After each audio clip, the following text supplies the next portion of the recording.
ఎంతమంది ఏంటనేది మాకు వచ్చిన దీవానికి మనస్ఫూర్తిగా కూర్చోవడం తండ్రి. అయ్యా ప్రభావ ఈ క్షణంలో అందరినీ కూడా ఇక్కడ చేసినట్టు కేవలం మీ బిడ్డన తండ్రి మనస్ఫూర్తిగా అయ్యా ఇప్పుడు నేను వాక్యాన్ని తండ్రి దేవా నా మాటలు మాత్రం కాకుండా కేవలం మీ మాటలు మాత్రమే రానివ్వండి తండ్రి. ప్రభావం అందరికీ కావాల్సిన వాటిని నిర్ణయించండి. తద్వారా మా యొక్క జీవితాలను సరి చేసుకోవడానికి సాయం తెచ్చాము. దేవా ఈ కాకుండా మా ఆధ్యాత్మిక మీరు యేసుక్రీస్తునామములో ప్రార్థించుకుంటున్నాము తండ్రి. వాక్యం చెప్పే ముందు అయితే ప్రేమ ఏదైతే ఎగ్జాంపుల్ ఇచ్చిందో అది మొత్తానికి అదే రిలేట్ అవుతుంది వాక్యానికి. నేను ఏదైతే వాక్యాన్ని చెప్పనుకుంటున్నానో ఆ వాక్యానికి రిలేటెడ్గా బాగా ఎగ్జాంపుల్ ఇచ్చింది. అయితే నేను అనుకున్నది అంశం పేరు వేరు, బాగా చెప్పిన తర్వాత అదే అంశం కూడా అయితే choose to fight or road choose to fly. ఒకవేళ మనం ఎగిరిపోవాలని ట్రై చేయదు కానీ విమానం పెట్టుకోవద్దు, కానీ ఫైట్ చేయడానికి ట్రై చేయాలి. అయితే మీకు అందరికీ ఒక చిన్న ఎగ్జాంపుల్ చెప్తాను.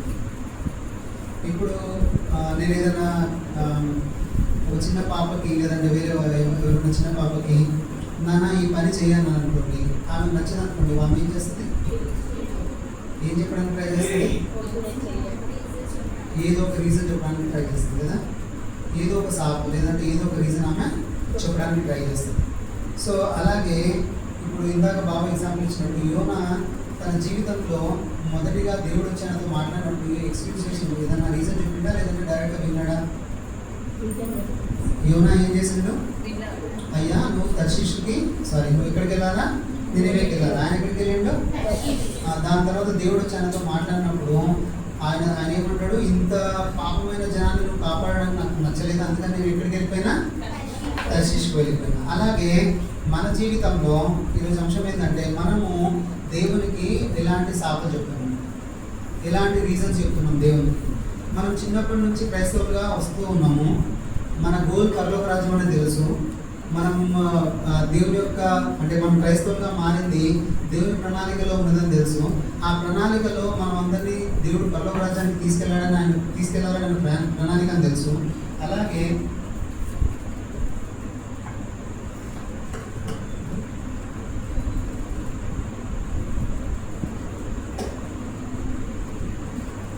సో మన జీవితంలో మనకి ఎన్ని కష్టాలు వచ్చినా ఎన్ని నష్టాలు వచ్చినా మనం ఎంత కృంగిపోయినా దేవుడు మనతో ఉంటాడని మనకు తెలుసు కదా.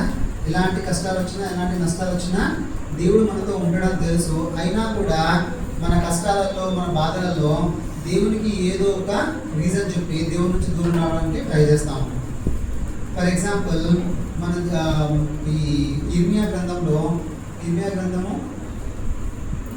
1వ అధ్యాయము 6వ వచనం ఒకసారి చూస్తే 1వ అధ్యాయం 4వ వచనం చూడండి. యెహోవా నాకు ప్రత్యక్షమై ఇలా సెలవిచ్చాను, గర్భంలో నిన్ను రూపించక మునుపే నేను ఎరిగితిని, నీవు గర్భంలోనే బయలుపడక మునుపే నేను ప్రతిష్ఠించితిని, జనములను ప్రవక్తగా నియమించితిని. అందుకు అయ్యో ప్రభువు యెహోవా చిత్తగించుము నేను బాలుడనే మాట్లాడటకు నాకు శక్తి చాలదని ఎరగదా. సో మాట్లాడటకు నాకు శక్తి చాలదని దేవుడు వచ్చేమో ఇర్మియా దేవుని ప్రతిష్ఠించిన తల్లి గర్భంలో రూపింపబడక మునిపే నేను నిన్ను ఏర్పరచుకున్నా అని దేవుడు వచ్చి ఆనందం మాట్లాడుతుంటే తనేం చెప్తుందంటే, అయ్యో ప్రభువా నేను బాలుడను, చిన్నవాడను, మాట్లాడటం నాకు శక్తి చాలదు. అయితే ఇలాంటి సాకులు మనం కూడా దేవునికి రోజు ఎన్నో చెప్తా ఉంటాం కదా. పొద్దున్నే లేచి బైబిల్ చదువుకోవాలన్నా, ఈరోజు జ్వరం వచ్చింది, లేదంటే ఈరోజు చల్లగా ఉందిలే, లేదంటే ఈరోజు వేరే ఏదో ఉందిలే, ఎక్స్క్యూజ్ దేవునికి ఒక రీజన్ చెప్పేయాలి. అదే మన జీవితంలో ఒకవేళ ఒక ఎంపీఓ ఒక ఎమ్మెల్యేనో ఎవరైనా వచ్చి మనకి పొద్దున్నే 4 గంటలకు మీరు మల్లెగూడెం బస్ స్టాప్లో ఉండాలంటే పొద్దున్నే 3 గంటలకి లేచి రెడీ అయ్యి అక్కడ నిలబడతాం. కానీ దేవుని వాక్యాన్ని చదువుకోవాలి పొద్దున్నే లేచి, లేదంటే ప్రార్థన చేసుకోవాలి, ఇలాంటి ఏమైనా మనము అంటే క్రిస్టియన్స్గా ఉన్నప్పుడు ఇలాంటివి చేయాలని మనకు తెలిసినప్పుడు మనము దేవునికి ఏమని చెప్తామంటే రీజన్స్, ఎక్స్క్యూజ్. దేవుడా నేను ఇది చెయ్యను, ఇగో ఇది నా ప్రాబ్లం. ఫస్ట్ మన ప్రాబ్లమ్స్ దేవుని ముందు పెడతాం. అయితే దేవుడు ఏమంటున్నాడు, ఆయన చెప్పకముందే ఇర్మియా గురించి తెలిసే ఇర్మియాకు ముందే చెప్తుండు, అయ్యా నిన్ను తల్లి గర్భంలో రూపింపబడక మునిపే నేను నిన్ను ప్రతిష్ఠించినాను, నిన్ను ఎరిగి ఉన్నా నిన్ను ప్రతిష్ఠించిన, జనములకు ప్రవక్తగా నిన్ను ఏర్పరచుకున్నా. అయితే మనందరికీ దేవుడు ఆల్రెడీ ఒక మాట చెప్పండి, ఏంటది? మనందరికీ ఏమి ఇచ్చింది దేవుడు? రక్షణ ఇచ్చిండు, జీవగ్రంథంలో పేర్లు రాసిండు, అలాగే పరలోక రాజ్యాన్ని మన కొరకు సిద్ధపరుస్తున్నాడు. ఇవన్నీ మనకు ఆల్రెడీ తెలుసు. ఇర్మియాకు చెప్పినట్టే మనకి కూడా దేవుడు చెప్పే ఆల్రెడీ ఇవన్నీ చేపించి పెట్టేసి ఆల్రెడీ మనకి తెలుసు. దేవుడు నేను నమ్ముకున్నా, దేవుడు నన్ను ఏర్పరచుకున్నాడు, తండ్రి రాజులైన యాజక సమూహంగా నన్ను మార్చుకున్నాడు, నాకు పరలోక రాజ్యం ఇస్తుండు, దేవుడు నన్ను ఏర్పరచుకున్నాడు అని మనకు అందరికీ తెలుసు. అయినా కూడా ఆ బాలుడైన ఇర్మియా లాగా మనం ఏం చెప్తున్నామంటే, అయ్యా నేను క్రిస్టియనే, కానీ ఇదిగో ఈ పని చేయడానికి నాకు ఇంకో రీజన్, ఇది ఒక ఎక్స్క్యూజ్, నాకు ఇది నేను చేయలేను. అయ్యా నేను ఇగో ఇది చేయమంటున్నారు, నేను ఇది చేయలేను, నాకు ఇది ఒక ఎక్స్క్యూజ్. ఇలా ఇర్మియా లాగా మనం కూడా మన జీవితంలో ఎన్నో ఎక్స్క్యూజెస్ చెప్తా ఉంటాం దేవుడికి. ఎక్కడెక్కడ మనం చెప్తున్నాము, ఎక్కడెక్కడ చెప్పట్లేదు మనకు మాత్రం తెలుసు కదా. అలాంటి జీవితాన్ని, అలాంటి ఎక్స్క్యూజెస్ని మనము పెట్టుకోవద్దు దేవుని ముందు. ఎందుకంటే బాలుడైన ఆ ఇర్మియా బాలుడుగా ఉన్నప్పుడే దేవుడు వచ్చి మాట్లాడినప్పుడు దేవుడు ఏం చెప్తుందంటే, నువ్వు చిన్నవాడివే కానీ నేను జనములకు ప్రవక్తగా నియమించుకున్నాను.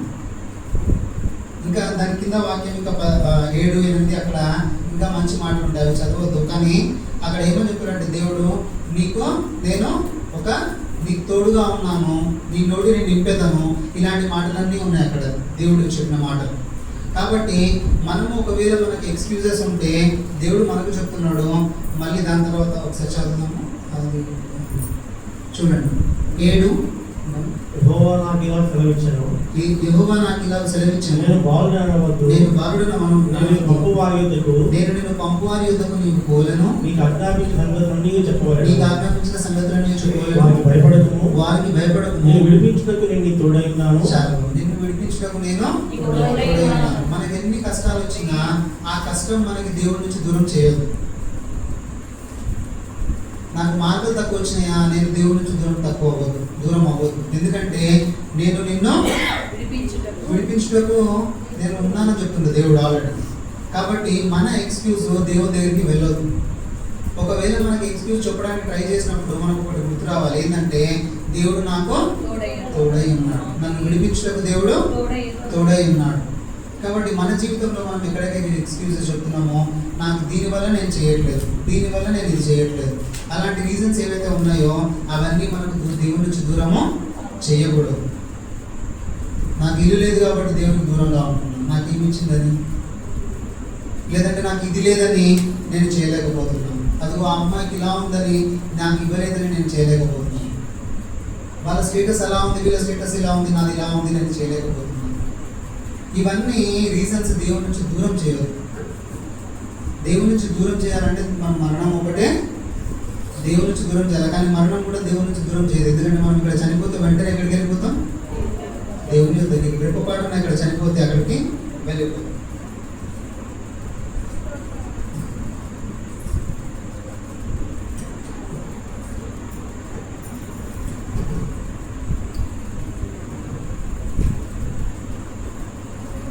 సరే, ఈ ఎక్స్క్యూజెస్ మనం 2 రకాలుగా చెప్తాం. ఒకటి, మనము మన రెస్పాన్సిబిలిటీ నుంచి దూరం అవ్వడానికి, అంటే ఏదో ఒక పని నీకు చెప్పేటారు, ఆ పని నుంచి తప్పించుకోవడానికి ఫస్ట్ రీజన్ చెప్తాం, సాకులు చెప్తాం. రెండోది, పాపం నుంచి దూరం అవ్వడానికి సాకులు చెప్తాం. ఒకటి రెస్పాన్సిబిలిటీ, నీకు ఇది చెప్తున్నా, ఇది చెయ్యంటే నేను చేయలేను, ఇది రీజన్ అని రీజన్ చెప్తాం. రెండోది, మన క్రైస్తవులుగా, మన క్రిస్టియన్స్గా ఉన్నప్పుడు, దేవుని నమ్ముకున్నప్పుడు, మనం పరిశుద్ధులుగా జీవించడానికి నియమించబడ్డప్పుడు, మనం ఆ జీవితంలో ఉండడానికి చేయలేము, మేము ఈ పాపం నుంచి దూరం అవ్వలేము అని రీజన్స్ రెండోసారి సాకులు చెప్తాం. ఒకటి రెస్పాన్సిబిలిటీ, ఇంకోటి పాపం.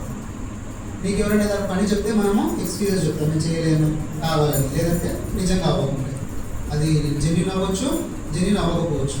రెండోది, పాపం నుంచి దూరం అవ్వడానికి మనము రీజన్స్ చెప్తాం, నాకు దీనివల్ల నేను దీనికి దూరం అవ్వలేకపోతున్నాను, దీనివల్ల నేను దీనికి దూరం అవ్వలేకపోతున్నాను, ఏదో ఒక ఎక్స్క్యూజ్ చెప్తాం. అయితే మొదటిగా రెస్పాన్సిబిలిటీస్ నుంచి కొంతమంది బైబిల్లో దూరం అవ్వడానికి ట్రై చేస్తారు.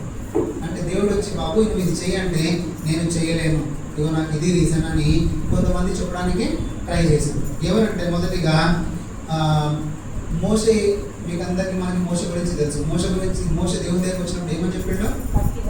అయ్యా నేను నత్తివాడను. అక్కడికి వెళ్ళి నేను ఏం చెప్పాలా వాళ్ళకి? నీ దేవుడు ఎవరన్నా అడిగితే నేను ఏం చెప్పాలా? నాకు మాటలే సరిగా రావే, నేనేం మాట్లాడతా వాళ్ళ దగ్గరికి వెళ్ళి అని నిర్గమాకాండం ఎక్కడ ఉంది? నిర్గమాకాండం 3:11. అయితే చదవద్దులేండి.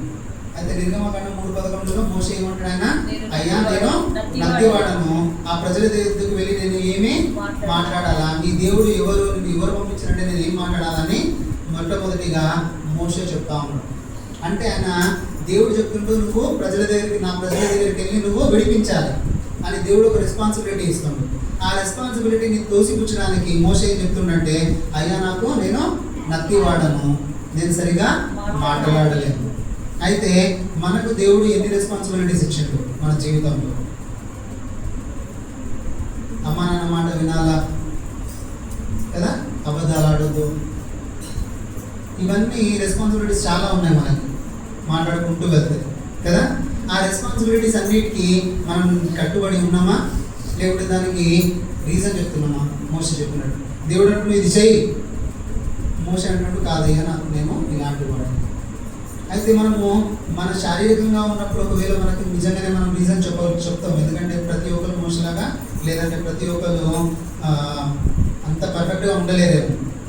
కానీ మనకి దేవుడు అలా చెప్పినప్పుడు కొన్ని వాక్యాలు చెప్తున్నాడు. ఏమని? మోషే కిందనే మళ్ళీ ఏమని ఉంటుంది? మోషే చెప్పిన తర్వాత ఇందాక మనం చూసినాం కదా, ఇర్మియా తను చెప్పిన తర్వాత దేవుడు ఏమంటుండో, నేను నిన్ను విడిపించుటకు రెడీగా ఉన్నాను. అలాగే మనం రీజన్ చెప్పినప్పుడు మనకు వెంటనే ఒక మాట గుర్తు రావాలి. ఏమనంటే దేవుడు నన్ను విడిపించడానికి సహాయకుడుగా ఉన్నాడు. అలాగే మోషే కూడా దేవుడు చెప్తాడు, నువ్వు వెళ్ళు, నీ నోటికి నేను నోరుగా ఉంటాను, నా మాటలు నీ నోటి నుంచి వస్తాయి. అలాగే నీకు అక్కడికి వెళ్ళిన తర్వాత నువ్వు ఎవరు, నీ దేవుడు ఎవరు అని చెప్తే నేను ఉన్నవాడని చెప్పు, ఇగో ఒక సూచక క్రియ, కట్ట కింద పోయి పాము అవుతుంది, ఇది కూడా చూపెట్టు. సో ఇలాంటివన్నీ దేవుడు ఎలాగైతే మోషే చెప్పిండో మనకు కూడా దేవుడు ఈ బైబిల్ మొత్తం వాగ్దానాలు రాసి పెట్టాడు. 365 రోజులకి 365 వాగ్దానాలు దేవుడు రాసిపెట్టి పెట్టాడు. సో మనకు ఒకవేళ దేవుని మనకి ఏదైనా రీజన్ చెప్పడానికి మనం రెస్పాన్సిబిలిటీ నుంచి దూరం అవుతున్నప్పుడు మనకు తెలిస్తే మనం దేవుని వాక్యాన్ని చదువుకుంటాం. మనకి కూడా దేవుడు ప్రామిసెస్ చాలా చేసింది, వాగ్దానాలు ఉన్నాయి. కాబట్టి మన రెస్పాన్సిబిలిటీ నుంచి మనం దేవునికి దూరము అవ్వకూడదు. మన రెస్పాన్సిబిలిటీస్ మనకు తెలుసు. స్కూల్కి వెళ్ళినప్పుడు చదువుకోవాలి, కాలేజ్కి వెళ్ళినప్పుడు చదువుకోవాలి, అమ్మ నాన్న మాట వినాలి, క్రైస్తవుడుగా ఉన్నప్పుడు ఇలాంటి జీవితం జీవించాలి, క్రైస్తవులుగా ఉన్నప్పుడు పరిశుద్ధంగా జీవించాలి. ఎందుకు జీవించాలి? ఎందుకు అందరిలాగా మనం ఉండకూడదు? అందరిలాగా చేసుకొని నేను మంచిగా ఉండొచ్చు కదా, అందరిలాగా నేను మంచిగా డ్రెస్ వేసుకొని, లేదంటే మంచిగా సినిమాలకు వెళ్ళి మంచిగా ఉండొచ్చు కదా. కానీ ఒకసారి నేను ప్రేమతో మాట్లాడేటప్పుడు ఈ మాట నాకు చాలా గుర్తుకొస్తాను. ఏంటంటే అక్కడ వచ్చే ఆనందం కంటే దేవుల్లో ఉన్నప్పుడు వచ్చే ఆనందం ఇంకా ఎక్కువ అంటాను. అక్కడ ఉండే ఆనందం కంటే దేవుల్లో ఉండే ఆనందం ఎక్కువ. ఇప్పుడు అక్కడికి వెళ్ళినాము, అలా వాళ్ళలాగా మనము ఇష్టం ఉన్నట్టు జీవిస్తూ ఉన్నాం అనుకోండి, దేవునికి దూరం పాప జీవితంలో ఉన్నాం అనుకోండి, ఎన్ని రోజులు ఉంటాం? ఒకటి దేవునికి దూరం కదా. మనము అందరిలాగే 40-50 సంవత్సరాలు 60 సంవత్సరాలు బ్రతకగలుగుతాం. దాంట్లో మళ్ళీ కష్టాలు కన్నీళ్ళు, ఆ జీవితంలో కూడా కష్టాలు కన్నీళ్ళు ఉంటాయి కదా, ఉంటాయా ఉండవా? ఎంతమంది పెద్ద పెద్ద హీరోస్ సూసైడ్ చేసుకొని చనిపోలే, ఎంతమంది హీరోయిన్స్ చనిపోలే కదా, ఎంతమంది బిజినెస్ మ్యాన్లు చనిపోలే డబ్బులున్నా కూడా కదా. నేను 120 సంవత్సరాలు బ్రతకాలి, 200 సంవత్సరాలు బ్రతకాలని మైకేల్ జాక్సన్ ఎంత చేసినా కూడా ఎన్ని సంవత్సరాలు చనిపోయాడు? 53 సంవత్సరాలకి చనిపోయాడు. కాబట్టి దేవునికి దూరమైన అలాంటి జీవితం జీవిస్తా, ఇలాంటి జీవితం జీవిస్తా, వాళ్ళలాగా ఉంటే నాకు మంచిగా ఉంటుంది కదా అనుకుంటే, ఒకటి నీ జీవితాన్ని నాశనానికి తీసుకెళ్తున్నావు. ఒకవేళ దేవుడిలో ఉంటే నీకు ఏమొస్తుందంటే, దేవుడు నిన్ను ఎప్పుడు కింద ఉంచేవాడు కాదు. ఇది గుర్తుపెట్టుకోవాలి. నేను వాళ్ళలాగా ఉండొచ్చు కదా అంటే, ఆ జీవితంలో నీకు దేవుడు ఒక మంచి ప్రణాళిక ఉండదు. వాళ్ళ జీవితం ఎలా ముగుస్తుందో కూడా వాళ్ళకి తెలియదు. వాళ్ళు ఎంజాయ్ చేసిన 2 నిమిషాలు, 10 నిమిషాలు, 1 గంట, 2 గంటలు, 10 సంవత్సరాలు, 5 సంవత్సరాలు. కానీ దేవుడిని నమ్ముకొని మన జీవితంలో ఉంటే ఈ లోకంలో ఉన్నప్పుడు నేను పైకి పెడతాడు, పైనే పెడతాడు. అందరు నిన్ను చూడాలి. దేవుడు కింద పెట్టాడు, ఇక్కడ పెట్టాడు. దేవుడు పైన పెడతాడు. ఎక్కడ? పైన. పొద్దున వాక్యం విన్న మొర్దెకై ఆయన ఎక్కడ ఉన్నాడు? రాజు యొక్క గుమ్మం దగ్గర ఉండేవాడు ఆయన. అలాంటి ఆయన తీసుకొచ్చి ప్రధానమంత్రిని చేసింది. యోసేపు ఎక్కడ ఉన్నాడు? గుంటలో ఉన్నాడు. వాళ్ళ అన్నోళ్ళు పడేసినప్పుడు తీసుకుపోయి జైలు వేసిండు. కానీ ఆయన ఎక్కడికి వెళ్ళిపోయాడు? ప్రధానమంత్రి అయిపోయాడు. దానియేలుని తీసుకొచ్చి ఎక్కడ వేసిండ్రు?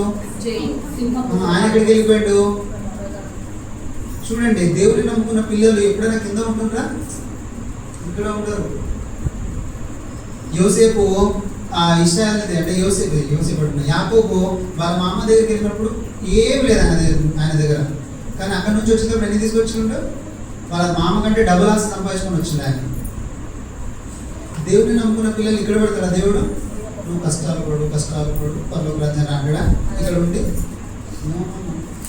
వాళ్ళకంటే వీళ్ళకి అందరికంటే నేను ఇక్కడ పెట్టేస్తాడు పైన దేవుడు. అందరూ నేను చూడాలి.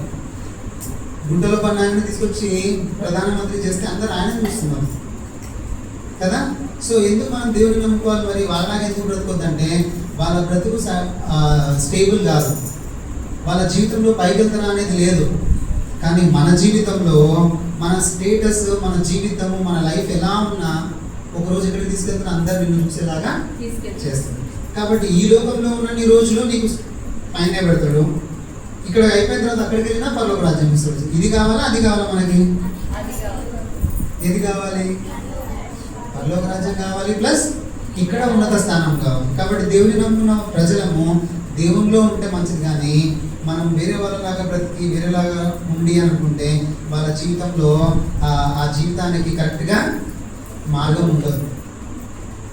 కాబట్టి దేవుని నమ్ముకున్న మనము దేవునికి ఎక్స్క్యూజెస్ చెప్పకూడదు. ఏదైనా రెస్పాన్సిబిలిటీ దేవుడు ఇస్తే అయ్యా నాతో కాదు, అయ్యా నేను ఇది చేయలేను అని దేవునికి దూరం అవ్వదు. అలాగే గిడియోన్ తెలుసు కదా మీకు అందరికీ, న్యాయాధిపతుల గ్రంథంలో ఉంటుంది. ఆయన ఏం చేస్తాడు?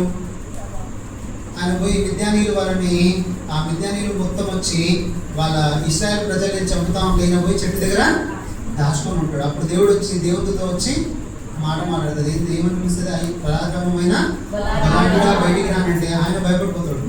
ఏంటి నేను పరాక్రమం, నేను బలాఢ్యుడు నేను. చూడండి, మనం అనుకోవచ్చు నేను సన్నగా ఉన్నా, మనం అనుకోవచ్చు మనకు కనబడుతుంది సన్నగా ఉన్నా, నా దగ్గర డబ్బులు లేవు, నా దగ్గర అది లేదు ఇది లేదు. మనదంతా ఆయన మాటలు రావు, నేను నత్తోని బాగా ఫ్రెండ్ చిన్నప్పుడు అనుకున్నాను నాకు నత్తి మాటలు. ఆయన తీసుకుపోయి ప్రిన్సిపల్ చేసి 3,000-4,000 మంది ముందు మాట్లాడలాగేసి చూసిండ్రా. సో దేవుడు ఒక చిన్న అంటే మన జీవితంలో మనం అనుకోవచ్చు మనకి ఏదైతే మనకి కొదువుగా ఉందో మనకు అనిపిస్తుంది. నాకు ఇది కొదువా, నేను ఇది చేయలేను, నాకు ఇది కొదువా, నాకు ఇలా ఉన్నా అని మనం అనుకుంటాం. నాకు నాలెడ్జ్ లేదు, 10 మందిలో నేను ఇట్లా మాట్లాడలేను. ఇవన్నీ మన యొక్క బ్యారియర్స్, మనకి అవన్నీ మన యొక్క చింతలు, అవన్నీ మనకుండే ప్రాబ్లమ్స్ అవన్నీ. కానీ దేవునికి ఆ ప్రాబ్లమ్సే కావు. నీకు నత్తుందా? ఏం కాదు, 10,000 మంది మాట్లాడుతాడు బాబా అనుకున్నాడు. నత్తలేదు బాబు, నిజంగా సారీ బాబా చెప్తున్నాను. అలాగే మోషే నేను కూడా నత్తివాన్ అనుకున్నాడు. తీసుకుపోయి రాజు ముందు ఎంతమందిని తీసుకొస్తారు? ఆయన 40 లక్షల మందిని తీసుకొస్తారు. అంతమంది ఆయన మాట విన్నారు. ఈయన కూడా గిడియోన్ కూడా నేనేమి పరాక్రమమైన బలాఢ్యుని అనుకున్నాడు.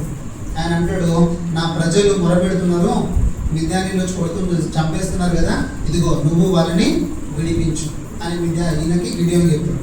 గిడియోను ఆయన వెంటనే అంటాడు, అయ్యా నేను బలాఢ్యుని కాదు. చూడండి అక్కడ ఏమంటాడు? న్యాయాధిపతులు 6:11 యెహోవా దూత వచ్చి అబీయెజ్రీయుడైన యోవాషునకు కలిగిన ఒక్రోలోని మస్తకి వృక్షము కింద కూర్చుండి ఉండెను. యోవాషు కుమారుడైన గిద్యోను మిద్యానీయులకు మరుగై ఉండినట్లు గానుగా చాటున గోధుమలను బిల్లగొట్టుచుండగా యెహోవా దూత అతనికి కనబడి, పరాక్రమం గల బాలాఢ్యుడా, యెహోవా నీకు తోడై ఉన్నాడని అతనితో అనగా, గిద్యోను చిత్తము నా ఎరినవాడా, యెహోవా మాకు తోడై ఉండిన ఎడల ఇదంతయు మాకేలా సంభవించెను.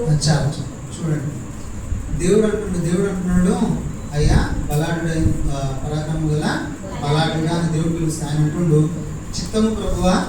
కానీ మనకు కూడా ఈ సిచ్యువేషన్ మన జీవితంలో చాలా వస్తుంది. ఆయన ఏమంటుండో, మా దేవుడు మాకు యెహోవా మాకు తోడై ఉండిన ఎడల మాకు ఇవన్నీ ఎందుకు జరిగినాయి?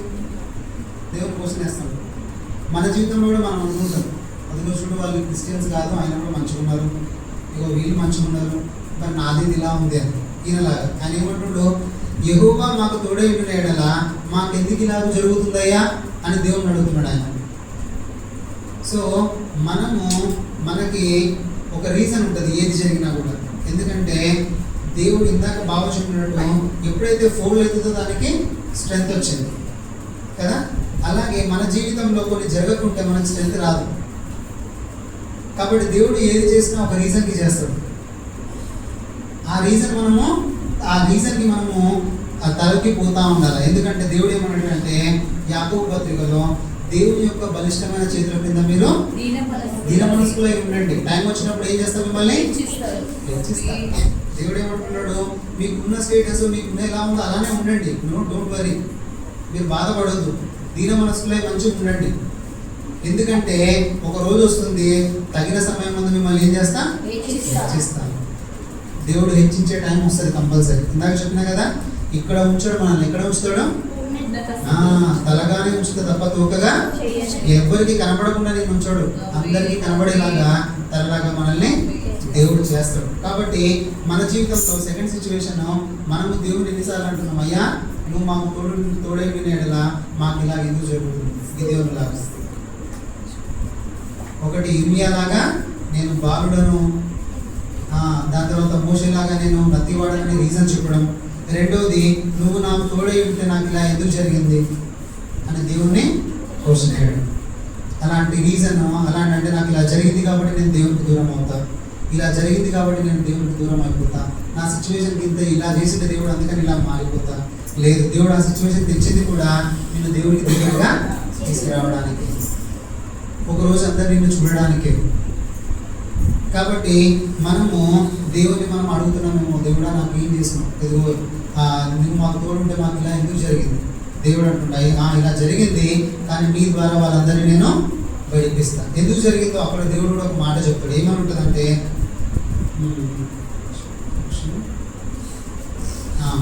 6:10 చదవండి ఒకసారి.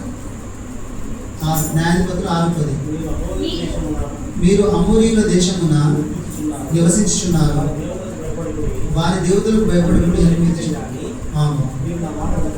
చూడండి ఏమని చెప్పినట్టే దేవుడు, మీరు అక్కడ బ్రతుకుతున్నారు కానీ వారి దేవతలకు మాత్రం మీరు భయపడొద్దంటే వీరు వారు దేవుని మాట విన్నారా? వినలేదు. దేవుడు వాళ్ళని 40 సంవత్సరాలు అరణ్యంలో వస్తా ఉన్నప్పుడు దేవుడు ఏమని చెప్పిండు, నా ఎంతో విశ్వాసం ఉంచమన్నాడు. కానీ వాళ్ళు సనుక్కుంటా గొనుక్కుంటా అంతమంది కణాలకి చేరలేకపోయారు. కాబట్టి రీజన్ మనం ఉండొచ్చు, మనకి స్థితి రావడానికి కొన్నిసార్లు మనం రీజన్ కావచ్చు, కొన్నిసార్లు అసలు రీజనే కాకపోవచ్చు. యోగు అసలు రీజనే కాదు తన స్థితి అలా అవ్వడానికి. యోగు పొద్దున్నే లేసి ప్రార్థన చేసేవాడు, తన కుమార్తెల గురించి ప్రార్థన చేసేవాడు. అయినా కూడా తనకి ఏ స్థితి వచ్చింది? దూరపట్ట కట్టుకొని బూడిద తీసుకొని తల మీద వేసుకునే స్థితి వచ్చింది. ఆయన చిల్ల పెంగుతో గీక్కుండే స్థితి వచ్చింది. ఒకటి, ఈయనలాగా వీళ్ళలాగా మనం దేవుని మాట వినకుండా మన స్థితిని మార్చుకుంటాం. రెండోది, మన స్థితి దేవుడే మారుస్తాడు, ఎందుకంటే పరీక్ష పెట్టడానికి. కానీ ఈ రెండు సిచ్యువేషన్స్లో కూడా దేవుడు ఎప్పుడు నేను వదిలిపెట్టాడు. చూడండి, వీళ్ళు దేవుని మాట వినలే, అయినా కూడా వాళ్ళు మొరపెట్టగానే ఇక్కడ కింద మాట ఉంటే చూడండి,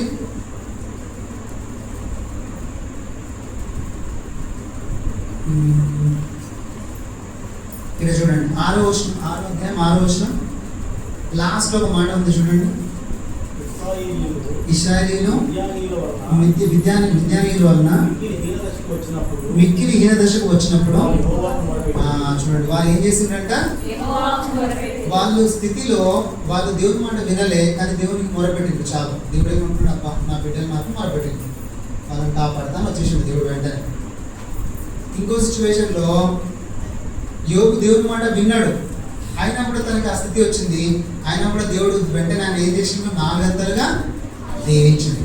చూడండి, మనం దేవుని మాట వినకున్నా దేవుడు మన తోడు ఉంటాడు. మనం ప్రార్థన చేస్తాం, ఏం చేస్తే ప్రార్థన చేస్తాం.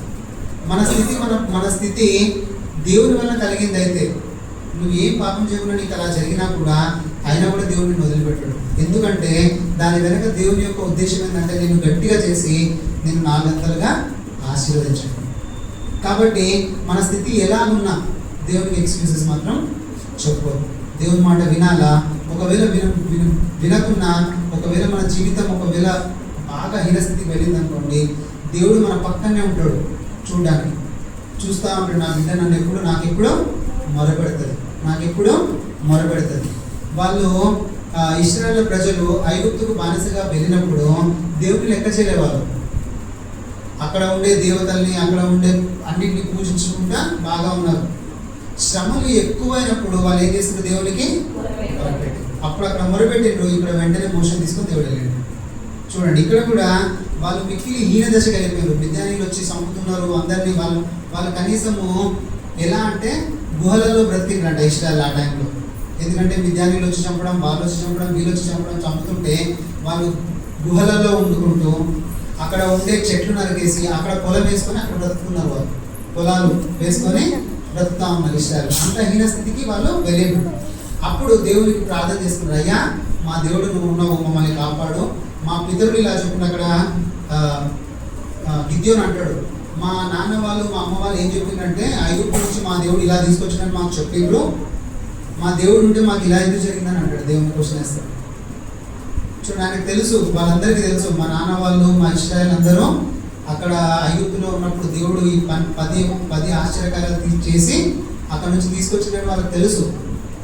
ఆయన కూడా దేవుడిని మర్చిపోయి ఉంటే ఎప్పుడైతే కష్టాలు ఎక్కువైనాయో అప్పుడు వాళ్ళు ప్రార్థన చేసి దేవుడు వెంటనే విన్నాడు.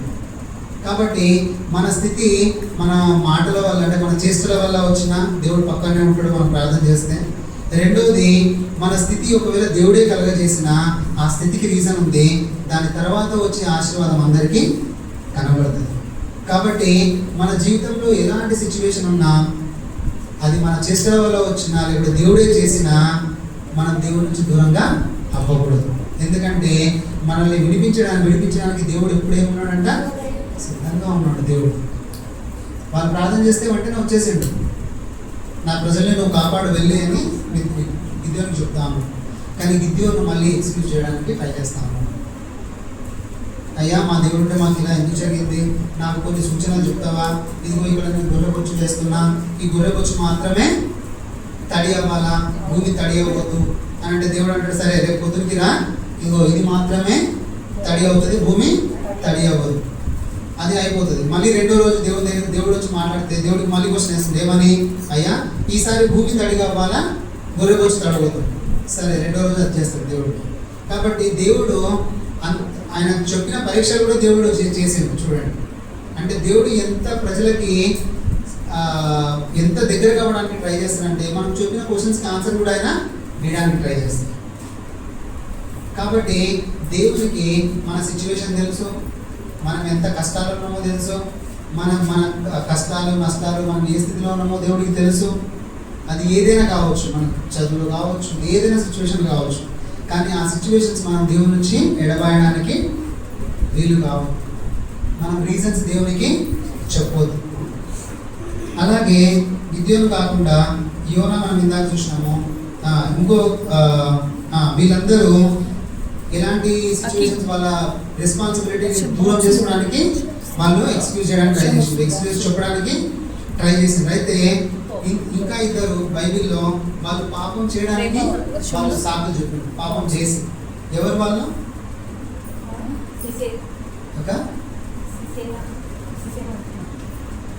స్టార్టింగ్ లోనే ఉంటుంది. ఎవరు వాళ్ళు?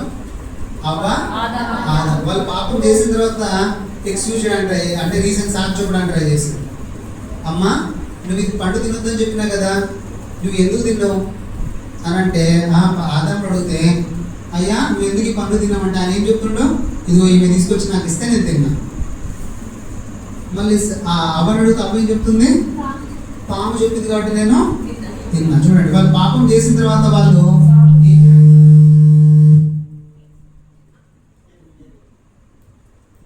పాపం చేసిన తర్వాత సాకు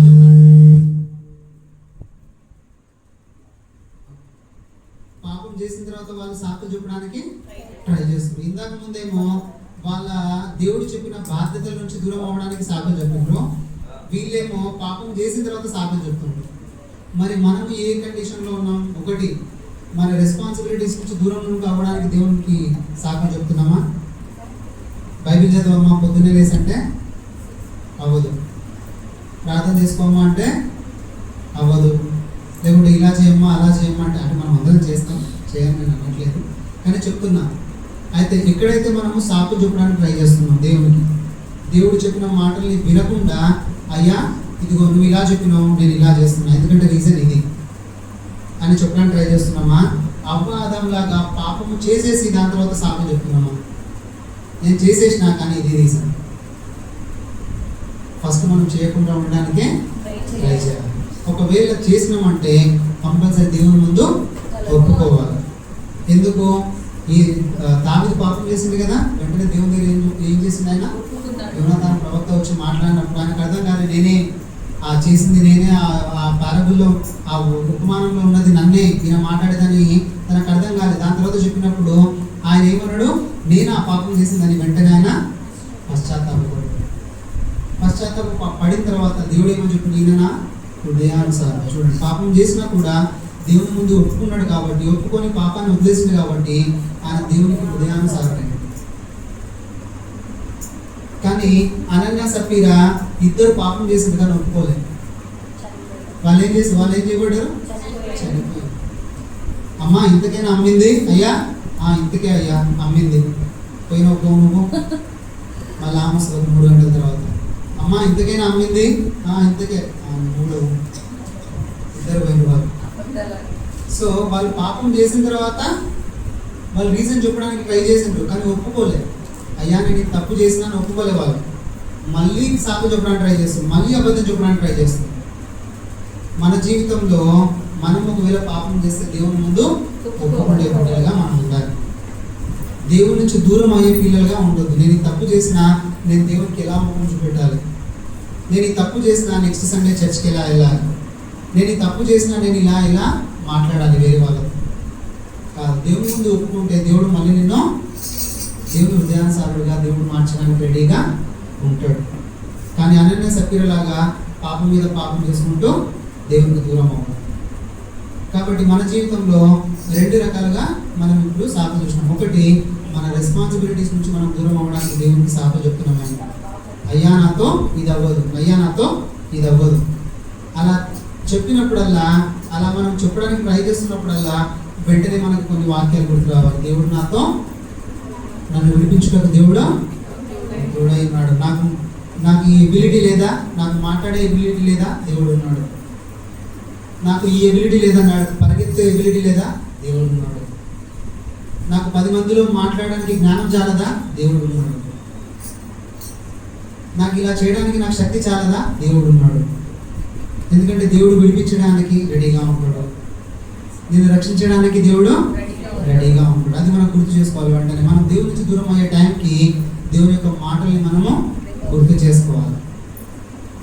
అప్పుడు దేవునికి ఇంకా మనం దగ్గరగా అవ్వడానికి ట్రై చేస్తాం.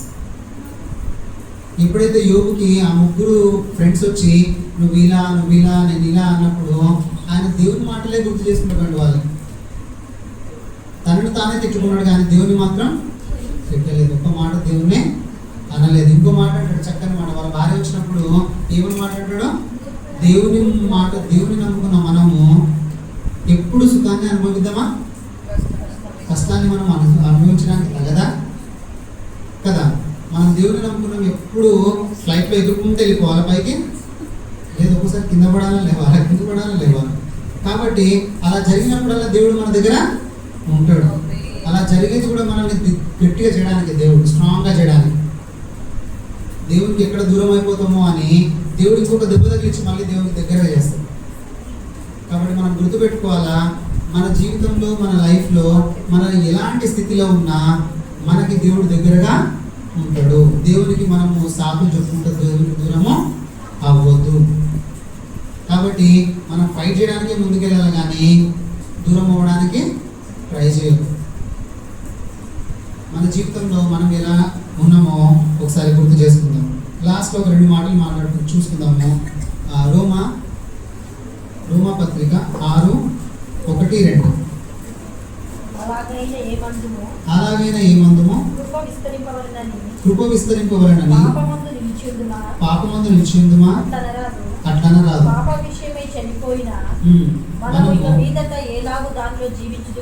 క్రైస్తవులుగా మనం ఉన్నప్పుడు ఒకవేళ మనము పాపం చేసుకుంటూ నేను పాపం చేస్తా, మళ్ళీ దేవునికి ప్రార్థన చేస్తా అని ఒకవేళ మనం అనుకుంటే అది ఎక్కువసార్లు అవ్వదు. ఎందుకంటే మనం దేవుని నమ్ముకున్న మనము పాపంలో చనిపోయి తిరిగి లేవబడ్డాము.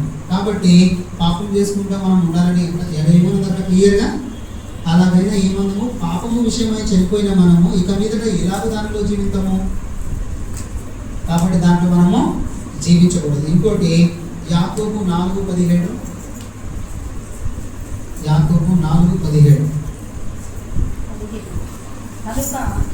కాబట్టి 4:17. యాకోబు 4:17. కాబట్టి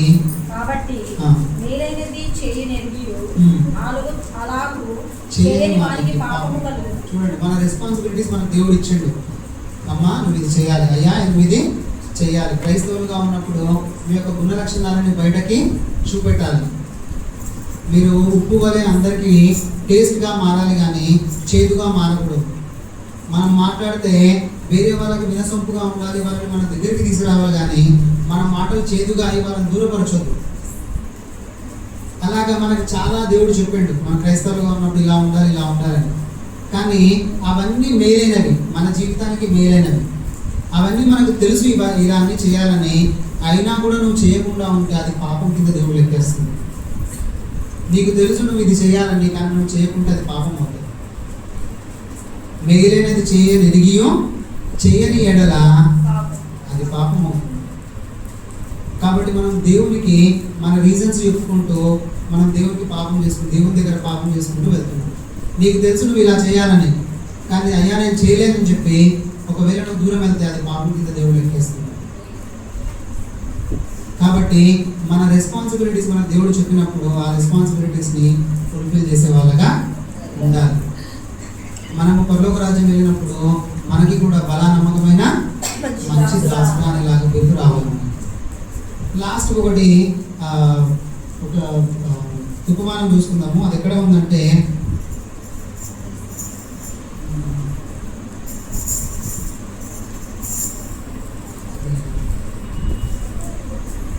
మత్తయి సువార్త 11:20.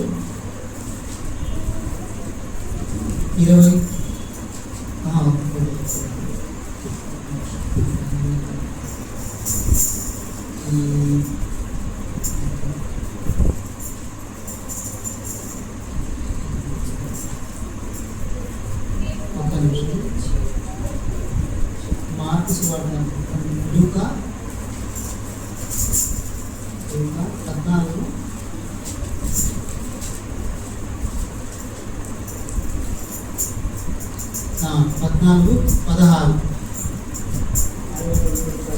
ఆయన తనతో ఇట్లనెను, ఒక మనుషుడు గొప్ప విందు చేయించి అనేకులను పిలిచాను. విందు కాలమందు అతడు ఇప్పుడు సిద్ధమై ఉన్నది తన దాసుని పంపలేదు.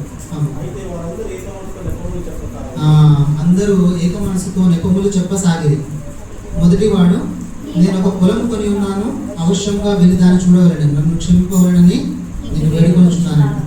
మరి ఒకడు, నేను 5 జతల ఎడ్లను కొని ఉన్నాను, వాడిని పరీక్షింపవెలుచున్నాను, నన్ను క్షమింపవలనని వేడుకొనుచున్నాను.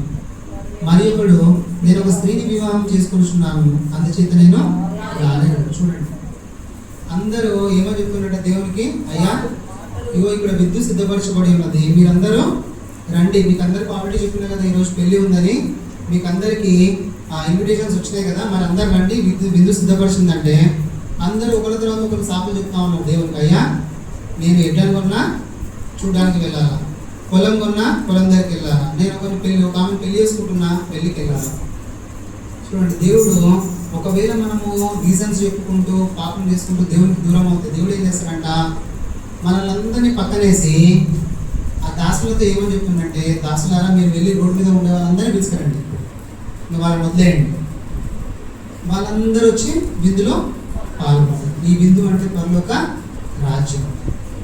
కాబట్టి ఒకవేళ మనము మన రీజన్స్ చెప్పుకుంటూ మన జీవితకాలం అంతా గడిపించుకుంటూ పోయినామనుకోండి, నేను ఇది చేయలేను, నాకు అవ్వదు, నేను ఇది చేయలేను, నేను చేయలేను, నేను చేయలేను, నేను చేయలేను చేయలేనని చెప్పడానికి వెంటనే మనకు గుర్తొచ్చే మాటలు ఉన్నాయి. దేవుడు నేను నీకు హెల్ప్ చేస్తాను దేవుడు చెప్పిన తర్వాత కూడా నేను చేయలేను, నేను ఇలానే ఉంటాను అనుకుంటూ పోతే దేవుడు లాస్ట్కి మనల్ని ఏమో పరలోక రాజ్యం నుంచి పక్కన పెట్టేసి ఆ రోడ్డు మీద పెట్టేవాళ్ళందరినీ తీసుకొచ్చి పరలోక రాజ్యంలో చూడతారు.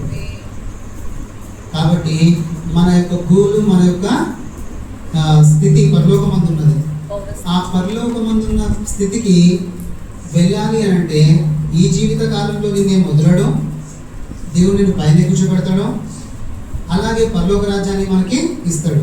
ఈ రెండు మనకి దేవుడు ప్రామిస్ చేసిన తర్వాత ఎలాంటి స్థితి అయినా, ఎలాంటి కష్టమైనా, ఎలాంటి ఒడిదుడుకులైనా, తుఫాన్లైనా మనల్ని దేవుడి నుంచి ఎడబాపకూడదు. మన సాకులు ఏది దేవునికి అడ్డము రాకూడదు. ఈ రెండు చాలు. ఈ లోకంలో ఉన్నప్పుడు స్థితి దేవుడిని బాధ పెడతాడు, పరలోక రాజ్యంలో స్థితి పరలోక రాజ్యం వస్తుంది. ఇంతకంటే మించిన మనకి ఏమైనా ఉన్నాయా జీవితానికి? ఈ స్థితి, ఈ టైంకి మన స్థితి ఒకలాగా ఉండొచ్చు, కానీ ఒక రోజు రాబోతుంది ఆ స్థితిని అందరూ చూసి ఎంజాయ్ చేస్తాం. ఆమె కాబట్టి మన స్థితిని ఎప్పుడు మనం ఊహించుకొని దేవునికి దూరం అవ్వడానికి ట్రై చేయొద్దు. నువ్వు ఇలా చేయలేదు కదయ్యా, నువ్వు నాకు తోడుగా ఉంటే ఇలా అయ్యేదా అయ్యా అని గిద్యోనులాగా మనము క్వశ్చన్ చేయొద్దు. గిద్యోనికి చెప్తాడు, అయినా నేను వాళ్ళని అలా చేసినప్పుడు వాళ్ళ మాట వినలేదు అయ్యా, అందుకే వాళ్ళ స్థితి అలా మారింది. అయినా కూడా వాళ్ళని నేను వదలను, ఇదిగో నువ్వు పోయి వాళ్ళని విడిపించు. కాబట్టి మన స్థితి ఎలా ఉన్నా దేవుడు మనల్ని వదిలేవాడు కాదు. కాబట్టి మనం ఈరోజు నేర్చుకున్నది ఏంటంటే, ఏమి వింటున్నామంటే, దేవుడు మనల్ని వదిలేవాడు కాదు. కాబట్టి మన స్థితిలో మనం సాగు చెప్పుకుంటూ దేవునికి దూరం అవ్వద్దు. ఒకవేళ మనం దూరంగా అవుతున్నామా, ఒకరోజు పరలోక రాజ్యానికి వెళ్ళాల్సిన మనము విలువపడతామేమో పాపం చేసుకుంటూ. మేలైనది మనకందరికీ తెలుసు ఏది చేయాలో, ఒకవేళ అది చేయకుండా దేవునికి దూరం అవుతున్నామేమో సాగు చెప్పుకుంటూ. అలా చేయని ఎడల మనం పాపం చేసిన వాళ్ళము అవుతాం. కాబట్టి దేవునికి సాకులు చెప్పకండి. మనం చెప్పొద్దు, ఏం చెప్పొద్దు, మనం ఎవరం చెప్పొద్దు. దేవునికి సాకులు మనం దేవునికి దగ్గరగా జీవిద్దాము. మన స్థితి ఎలాంటిదైనా మనం దాన్ని చూడొద్దు. ఎందుకంటే మనం బైబిల్లో చూసిన వాళ్ళు ప్రతి ఒక్కరు ఎక్కడి నుంచి లేపబడ్డారు? కింద నుంచి లేపబడి పైకి వెళ్ళారు. కాబట్టి మన స్థితి ఎలా ఉన్నా కూడా మనల్ని దేవుడు ఒకరోజు ఉన్నత స్థితికి తీసుకెళ్ళేవాడు. ఒకవేళ తీసుకోకపోయినా నో ప్రాబ్లం, మన యుగాలు మన పరలోక రాజ్యంలో ఉన్నత స్థితిలో ఉంటాం.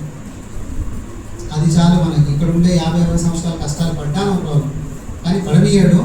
ఒకరోజు మంచి స్థితికి తీసుకొస్తాడు. కానీ పడ్డా అది మనల్ని దేవుని నుంచి దూరము చేయకూడదు. ఎందుకంటే బైబిల్లో ఎన్నో వాక్యాలు ఉన్నాయి. మనం పరలోక రాజ్యం పోయిన తర్వాత ఇలా జీవిస్తాము. ఆ రోజు అందరూ వచ్చి ఇదిగో దేవుని నమ్ముకున్న ప్రజలు ఇలా ఉన్నారు అని మనల్ని చూసి రొమ్ము కొట్టుకునే రోజులు వస్తాయి. కాబట్టి దేవుని మనం ఎప్పుడు దూరంగా చేసుకోకూడదు. మన స్థితి, మన యొక్క రీజన్స్ దేవుని నుంచి మనల్ని దూరము చేయకూడదు. కాబట్టి మనం అలా బ్రతకడానికి ట్రై చేస్తాము.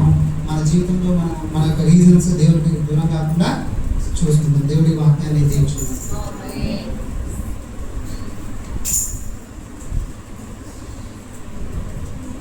ఇప్పటివరకు మనం దేవుడి వాక్యాన్ని చాలా క్లియర్గా విన్నాం. గత నెల 20వ తారీఖు శ్యామ వాక్యం ఇప్పుడు ఎంతమంది గుర్తుంది? పోయిన నెల జూలై 20కి మేము తిప్పేస్తున్నాం.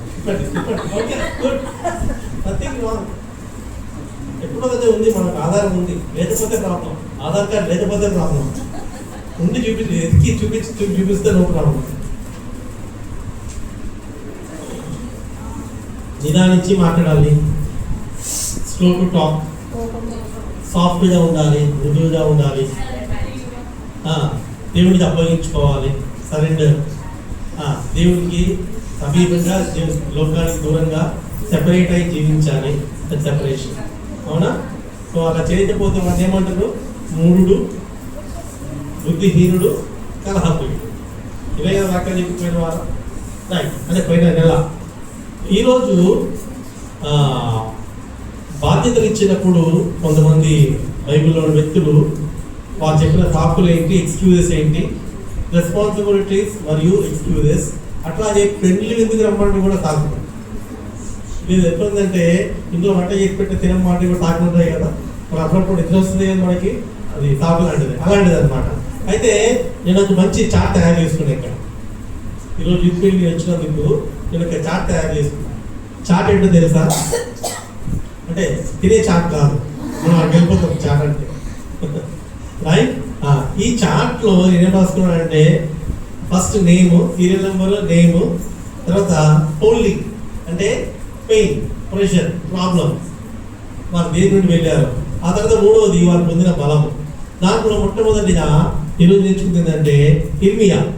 ఇర్మియా ఏమన్నాడంటే నేను బాలుడను, నేను చిన్నవాడను అని సాకు చెప్తాడు. తర్వాత ఆయన విలపించిన ప్రవక్త, ఇశ్రాయేలులో ప్రార్థించిన ప్రవక్త, దేవుని ప్రవచనాన్ని పొందిన ప్రవక్త, దేవుని దర్శనాన్ని పొందిన ప్రవక్తగా, ఆయన పెద్ద ప్రవక్తలో ఒకటిగా ఆయన గణపరచబడతాడు ఇర్మియా. రైట్, రెండవదిగా మోషే, నేను నత్తివాడును అని చెప్తాడు. ఏం చేస్తారు అక్కడ? మామ ఇంట్లో 2 సార్లు రైట్ దాసత్వం చేస్తారు అక్కడ. ఆ తర్వాత ఇశ్రాయేలు నడిపించిన ప్రధానమైన ఘనమైన నాయకుడిగా మనం చూస్తాం మోషే. రైట్, మోషే ఇళ్ళందరిలో రైట్. ఇంకా మోషే గురించి ఇది కరెక్ట్గా తెలియదు కానీ యేసుక్రీస్తు 2వ రాకడలో ఒక సాక్షిగా రాబోతున్నాడని మోషే ఏరియా గురించి మనం మాట్లాడతాం. అటువంటి గొప్ప ధన్యత. యేసుక్రీస్తు వారు రూపాంతర పర్వతం మీద ఉన్నప్పుడు కనిపించిన వారిలో మోషే ఒకడు. అటువంటి గొప్ప దైవజనుడు. రైట్, కత్తివాడు ఏమయ్యాడు? రైట్, హోల్డింగ్ ఏమైంది? ఆయన్ని బలం ఇచ్చింది. తర్వాత గిద్యోను ఏమంటాడు? గిద్యోను ఏమన్నాడు చెప్పండి? మరి నువ్వు ఇంత బలాఢ్యుడు అయితే మాకు ఇవన్నీ ఎందుకు సంభవించినాయి అని ఒక సాకు మాట్లాడతారు అక్కడ. మాకు ఇవన్నీ ఎందుకు సంభవించినాయి అని సాకు మాట్లాడితే అప్పుడు he became the mighty warrior of Israel. ఒక బలాఢ్యుడు బలాఢ్యుడిగా మార్చబడి ఇశ్రాయేలుని కాపాడిన గిద్యోనుగా మనం చూస్తాం. ఆయన గురించి బైబిల్లో రాయబడిన మహాఘనత కదా. అటువంటి ఆ తర్వాత సాకు చెప్పిన వారిలో యోనా, తన భయము ఆయన వెంటాడింది, చెప్పకుండానే చేసి చూపిస్తాడు. ఆయన సాకుని ఎక్స్ప్రెస్ చేయలేదు కానీ యాక్షన్లో చూపించాడు పారిపోయి. రైట్, సో ఈ నలుగురు ఇది చేస్తే ఒక ముగ్గురు. అందుకే యోసేపు, దానియేలు, యోబు వీరు ముగ్గురు ఎటువంటి సాకులు చెప్పిన వారు కాదు. అందుకే యోసేపుడు తెలుసా ఏమంటారు? యోసేపు తెలుసా ఏమంటారు? First star of the Bible, మొట్టమొదటి స్టార్. ఎందుకంటే ఆయన ఏదైనా వచ్చిన పాపం కనబడుతుందా? ఫలానా పాపం చేసిండు, ఈడ తప్పిపోయిండు, ఈడ దిగజారిండు, ఈడ కింద పడ్డాడు, ఉందా ఏమన్నా బైబిల్లో? ఉందా? ఆయన మొట్టమొదటి స్టార్ ఆయన. Right, he was the first star of the Bible. So యోసేపు he was in the pit. ఆయన ఎక్కడైతే వాళ్ళు గుంటలో వేస్తారు, గుంటలో నుండి గుమ్మములకు అధిపతిగా మార్చబడతారు కదా. ఆ తర్వాత దానియేలు సింహంలో గుమ్మంలో వేస్తే, గుహలో వేస్తే ఏమవుతారు? రైట్. సో యోబు కూడా ఏమైనా ఉందా? తప్పిపోయినట్టుగా, పారిపోయినట్టుగా, సాకులు చెప్పినట్టుగా లేదు. యోసేపు, దానియేలు, యోబు జీవితాల్లో అటువంటివి లేవు. He was being tempted by the Satan. సాతాను ద్వారా శోధింపబడి నలిగిపోయి యోబు గురించి చెప్పాలంటే ఐ కెనాట్ ఎక్స్ప్రెస్, ఎందుకంటే అది నేను అనుభవించినది కాబట్టి ఆ పైన నాకు తెలియదు. చర్మం అంతా రైట్ కురుపులు, తన ఆస్తి మొత్తం వెళ్ళిపోయింది, కుమారులు వెళ్ళిపోయారు, భార్య కూడా మూర్ఖురాల్లాగా మాట్లాడి ఇది చేస్తుంది. ఆ సమయంలో దేవుడు 2-4+6 రెండంతల ఆశీర్వాదంతో యోబుని దీవిస్తాడు. కాబట్టి సాకులు చెప్పే వారంగా ఉండకూడదు. అప్పుడే బాధ్యతను దేవుడు నీకు ఇస్తాడు. ఈ రాత్రి ఇక్కడికి వచ్చిన యవనస్తులతో దేవుడు మాట్లాడేది ఏంటంటే, దేవుడు భవిష్యత్తులో కూడా బాధ్యత ఇవ్వబోతున్నాడు. ఆ బాధ్యత నీకు ఇవ్వబోయే సమయంలో సిద్ధపాటులో భాగంగా దేవుడు శ్యామ్ ద్వారా ఈ వాక్యం మనకు అనుగ్రహించిండు. ఆ బాధ్యత కోసం అనేసి మనము సాకులు వెతికి వారిని కాకుండా ముందుము కాక. రెండవదిగా విందుకు పిలువబడినప్పుడు కూడా సాకులు చెప్పినట్లుగా మనం చూస్తాము. మన విందు ఏంటి? పెళ్లి విందుకు పిలువబడిన వారు ధన్యులు అని బైబుల్లో ఉంది. మన విందు ఎక్కడ? ఎవరితోటి? ఆ విందుకు మనం పిలువబడ్డం ఆల్రెడీ. ఆ విందులో మనం పార్టిసిపేట్ చేయడానికి మన దగ్గర ఏముండద్దు? సాకులు ఉండదు. దేవా సమయం లేదు, ఇంకోసారి చూస్తా అనే సాకులు మనకు ఉండకూడదు. ఏముండకూడదు? సాకులు ఉండకూడదు. రైట్? అయితే ఇంతకుముందు చెప్పాను, మరోసారి చెప్తాను. అమెరికాలో ఒక పేరు పొందిన ఒక సినీ హీరోయిన్, యాక్ట్రెస్, ఆమె ఇంటికి ఒక మంచి ప్రపంచ పేరుగాంచిన స్వార్థికుడు ఆమె ఇంటికి వెళ్ళి ఆమెకి దేవుని వాక్యం చెప్తారు ఆయన. చెప్పినప్పుడు ఆమె ఏమంటదంటే, నువ్వు ఏమనుకుంటున్నావు నా గురించి? ప్రపంచంలో నాకున్న ఫాలోవర్స్ ఏంటి, నాకున్న అభిమానం ఏంటి, నాకున్న పేరు ఏంటి, సెలబ్రిటీ స్టేటస్ ఏంటి, నువ్వు నా ఇంటికి వచ్చి వాక్యం చెప్తున్నావు, నువ్వెంత అని మాట్లాడి సరే ఇంటికి వచ్చాడు కదా, ఒక చిన్న కాఫీ ఇచ్చి పంపిద్దామని చెప్పేసి కిచెన్లోకి వెళ్ళి కాఫీ చేసుకొని వచ్చి ఆయనకి ఇస్తుంది. ఇచ్చినప్పుడు ఆయన కాఫీ తాగుతూ ఒక 4-5 సిప్పులు వేసిన తర్వాత హాఫ్ కప్ కాఫీ ఉన్నప్పుడు ఆమెను పిలిచి, అమ్మ ఈ హాఫ్ కప్ కాఫీ తాగండి ప్లీజ్ అని అడిగినప్పుడు ఆమె ఏమంటదంటే, నువ్వు అసలు ఏమనుకుంటున్నావు, what are you talking, what are you thinking about me, right అని ఆయన మీద కోపడుతుంది. రైట్, విసుగ్గా చాలా రౌద్రంగా మాట్లాడుతుంది. అప్పుడు ఆయన ఆమెను మాట్లాడించి విని లాస్ట్ ఏమంటాడంటే, నీ జీవితం కూడా ఈ లోకంలో లోకాశలకు లోకానుసారంగా అనేకులను ఆనందపరచడానికి, నువ్వు ఆనందపడడానికి నువ్వు వాడి అప్పుడెప్పుడు రైట్ నువ్వు ముసలితనం అయినప్పుడు అప్పుడు నీ ఎంగిలి జీవితం ఏసైకి ఇస్తే ఏసయ్య తీసుకుంటాడా? తీసుకోడు. నీ ఎంగిలి జీవితం ఏసయ్య అక్కర్లేదు అని చెప్పినప్పుడు అప్పుడు ఆమె వెంటనే ఆ విషయాన్ని గ్రహించి మారుమనసు పొంది దేవుని బిడ్డగా మార్చబడి దేవుని సేవ చేస్తున్నారు. కాబట్టి మనం సాకులు వెతికే వారంగా ఉండకూడదు. దేవుడు పిలిచినప్పుడు పిలుపుకు లోపడాలి. దేవుడు మనల్ని గణపరుస్తాం. ఆ విధంగా చేయడానికి దేవుడు మనకు సహాయం చేయగాక. రైట్, నువ్వు సోని ప్రార్థన చేస్తుంది ముగించు.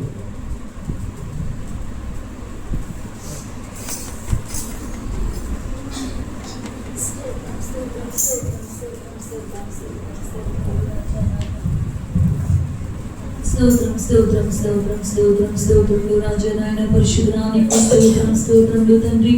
ఈ దినము చూడడం వల్ల అనేకులున్నారయ్యా, మమ్మల్ని సజ్జీకరించిన గొప్ప దేవుడు అయ్యా, నీకు స్తోత్రములు నాయన.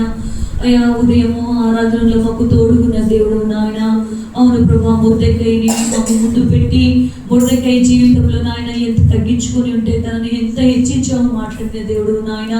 అదే రీతికి ఇప్పుడు శ్యాము నిలబెట్టి కూడా ప్రభా నాయన అయ్యా ఇర్మియా ప్రవక్తను ముందు పెట్టి మాట్లాడిన దేవానికి స్తోత్రాలు నాయన. తల్లి గర్భంలోనే ఏర్పరచుకున్న దేవుడు రాజా, పిలిచిన దేవుడు నాయన. అవును ప్రభా, నువ్వు ఏర్పరచుకున్న వారు, నీ పిలిచిన వారు నాయన, నీ పరిధిలోనే ఉంచుకునే దేవుడు రాజా. అవును రాజా, రక్షణ ఏవో ఆధీనంలో ఉన్నదని సెలవిస్తున్న దేవుడు నాయన. అవును తండ్రి, నువ్వు పిలుచుకున్న వారందరూ తండ్రి నాయన నీ మందిరంలోకి నడిపించినందుకే స్తోత్రములు రాజా. శ్యామును ముట్టండి, దీవించండి, ఆశీర్వదించండి నాయన. నూరంతలుగా ఫలింప చేయండి తండ్రి. ఎందుకంటే ప్రభు నాయన ఎవరి కాలంలో ఉన్నాడు రాజా, నీ కాడి మోసేవాడికి ఇంకా నువ్వు వాడుకోరండి తండ్రి. నీకు స్తోత్రాలయ్యా, బలపరచని నాయన. అనేకులకు నాయన మాదిరికరమైన యొక్క జీవితము అయ్యా శ్యాముకు దయచేయండి అయ్యా. ఇంకా నువ్వు ప్రభు నాయన నిన్ను విడవక నాయన అయ్యా ఉపవాసాలతో తండ్రి నాయన నీకు సమీపంగా జీవించేవాడిగా తండ్రి అయ్యా అయ్యా ఇంట్లో చామును మీరు మార్చుకోండి. అవును తండ్రి, ఒక్కరి వ్యక్తి ఇంట్లో ప్రార్థన పరుడు ఉంటే నాయన ఆ కుటుంబానికి ఎంతో దీవెన ఆశీర్వాదం నాయన. ఆ పిల్లల చుట్టూ కూడా కంచె ఉంచండి నాయన.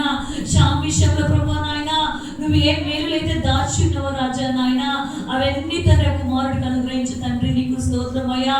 యేసయ్యా ఇటువంటి మాటలు అయ్యా నువ్వు ఇస్తున్నావంటే నాయన అయ్యా ఆ కుమారుడిలో నీ ఆత్మ నుంచేందుకే నీకు స్తోత్రము స్తోత్రము నాయన. వచ్చిన ప్రతి ఒక్క యవనస్తురాల్ని జ్ఞాపకం చేసుకోనండి అయ్యా. అయ్యా నూతనంగా వచ్చిన బిడ్డలిద్దరిని కూడా జ్ఞాపకం చేసుకోనండి నాయన. అవును తండ్రి, ఆ బిడ్డలందరూ ప్రభువైన అనేక మంది యవనస్తులకు మాదిరిగా బ్రతకాలి నాయన. యేసుక్రీస్తు ఎంత గొప్ప దేవుడు నాయన, ఈ బిడ్డలందరూ చెప్పాలి తండ్రి. నీకు స్తోత్రం అయ్యా. అయ్యా లిల్లీ కూడా ప్రభా నాయన ఈ యూత్ మీటింగ్ ఉండాలని ప్రభా బిడ్డలు ఇద్దరు ఉన్నారయ్యా. వారిని కూడా దీవించండి నాయన. వారు చేసిన పనుల దగ్గర ప్రభా అందరికీ తండ్రి నాయన అయ్యా క్రైస్తవులంటి రీతిగా ఉండాలని ప్రభా బిడ్డల బ్రతుకు సహాయం దయచేయండి నాయన. యేసయ్యా యవనస్తులకి ఇచ్చిన భాగ్యానికి స్తోత్రములు నాయన. అయ్యా అలాగే తండ్రి జ్యోతిని, స్మైలీని, ప్రిన్స్ని అయ్యా సోనిని జ్ఞాపకం చేసుకోనండి నాయన. ఇంకా అనేక మంది బిడ్డలు రాబట్టాలయ్యా. నీకు స్తోత్రాలు నాయన. ఎందుకంటే ప్రభా కొద్ది మందిని ప్రభా నాయన అధికంగా దీవించే దేవుడు నాయన. ఈ యూత్ మీటింగ్ ని ప్రభా అంచెలంచెలుగా మీరు తీసుకొని వెళ్ళమని అడుగుచున్నానయ్యా.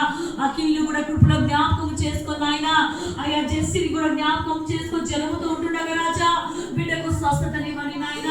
అయ్యా లడ్డును జ్ఞాపకం చేసుకోనండి నాయన. లడ్డు వాళ్ళ కుటుంబంలో ఉన్న మరేకం వాళ్ళందరినీ ఓదార్చండి నాయన. లడ్డుకు మంచి ఆయుష్ను, ఆరోగ్యమును, బలమును, శక్తి మీరు దయచేయండి నాయన. హాస్పిటల్ నుంచి క్షేమంగా ఇంటికి రావాలి నాయన. అయ్యా కుమారుని తల్లంటి మొదలుకొని అరికాలు వరకు మీరు ముట్టండి, స్వస్థతను దయచేయండి నాయన. అయ్యా కుటుంబంలో సమాధానమును, విడుదలను మీరు దయచేయండి రాజా. నీకు స్తోత్రాలు నాయన. ఇంకా మాకు తెలియకుండా సంఘంలో ఎవరైనా అనారోగ్యం ఉంటే తండ్రి జ్ఞాపకం చేసుకోనండి అయ్యా. స్వస్థపరచండి, బాగు చేయండి నాయన. నీ బిడ్డలు ప్రభా నీకు స్తోత్రాలు నాయన. నిజముగానే నీ రాకడ అతి త్వరలో ఉంది నాయన. అది ఎలా వస్తుందో మాకు తెలియదు నాయన. తండ్రి నీ రాకడకు మేము సిద్ధపడి ఉండాలి నాయన. రేప పాట వల్ల వస్తానంటున్నావు తండ్రి నాయన. యేసయ్య దొంగ వలన వస్తానంటున్నావు రాజా నాయన. అయ్యా నీ రాకడ ఎవరికి కూడా తెలియదంటున్నావు రాజా నాయన. వెలుగు జీవితము దయచేయండి నాయన. ఏ కుటుంబంలో వేదన రోదన ఉందో నాయన తొలగించండి నాయన. తొలగించే సమర్థుడవయ్యా. నీకు స్తోత్రములు నాయన. నిజముగానే తండ్రి పరాక్రమం కలిగిన శాలిని రాజా నీకు స్తోత్రాలు. నీ మహిమను మందిరం మీద కుమ్మరించండి నాయన. ఈ మందిరంలో నువ్వు ఉన్నావయ్యా. ఈ మందిరంలో నీ ఆత్మ ఉంచావు నాయన. ఎక్కడ ఇద్దరు ముగ్గురు నీ నామం ఏకీభవిస్తారు వారి మధ్యలో నేను ఉన్నానన్నావు రాజా. మాకు ముందుగా ఇక్కడ ఉండి నీ నామానికి మహిమ తెచ్చుకున్నదికై స్తోత్రాలు నాయన. ప్రేమను కూడా జ్ఞాపకం చేసుకోనండి నాయన. ఇంకా ఇటువంటి మీటింగ్లు ప్రభు నాయన అధికమైన జరుపుటకు సహాయము దయచేయనయ్యా. నీ నామానికి మహిమ రావాలి నాయన. నీ నామానికి ఘనతలు రావాలయ్యా. నీకు స్తోత్రాలు నాయన. అయ్యా మాకు కాదే మాత్రం మాకు కాదు నాయన. నీ నామానికి మహిమలు ఘనతలు తెచ్చుకో. ఇంకెంతో మంది యవనస్తులు ఉన్నారయ్యా. మాట్లాడి నడిపించండి రాజా. నీకు స్తోత్రాలు నాయన. కుటుంబాలలో యవనస్తులు కన్నీరు కాచి ప్రార్థిస్తే నాయన అద్భుతాలు చేస్తావు, ఆశ్చర్యకార్యాలు చేస్తావు నాయన. సంఘంలో యవనస్తులు నాయన మోకరించి ప్రార్థిస్తే అద్భుతాలు చేసే దేవుడు రాజా. నీకు స్తోత్రాలు నాయన. సంఘము చుట్టూ మా చుట్టూ నీ కంచె ఉంచండి. ఎవరు శోధనలో ప్రవేశించకుండా దుష్టుని తప్పించు నాయన. ఈ రాత్రికాల సమయంలో మంచి నిద్ర మాకు అనుగ్రహించండి నాయన. దుష్టుని మమ్మల్ని తప్పించు రాజా. ఏ తెగులు మా గుడాలను సమీపించకుండా, ఏ కీడు మా యుద్ధకు రాకుండా కాపాడండి తండ్రి. నీకు స్తోత్రాలు నాయన. రేపు ఏ కాలం నుంచి పిల్లలు స్కూల్కి వెళ్తారు నాయన, ఉద్యోగాలకు వెళ్ళేవారు ఉన్నారయ్యా. వారి చుట్టూ నీ కంచెను, నీ కాపుదలను ఉంచమని అడుగుచున్నాము నాయన. పరిశుద్ధ దేవ ఈ వాతావరణంలో రాజా అయ్యా మమ్మల్ని అందరినీ కాపాడుతూ వస్తున్నందుకే స్తోత్రము స్తోత్రము చెల్లించుకుంటూ నాయన. ఈ వాక్యము నాయన విత్తిన కుమారుడు కుటుంబము ఇంకా అధికముగా దీవించి ఆశీర్వదించమని అడుగుతున్నాయన. నన్ను నేను తగ్గించుకొని నామాన్ని హెచ్చిస్తూ రాజు నామంలో ప్రార్థించి బతిమలాడి వేడుకున్నాను తండ్రి.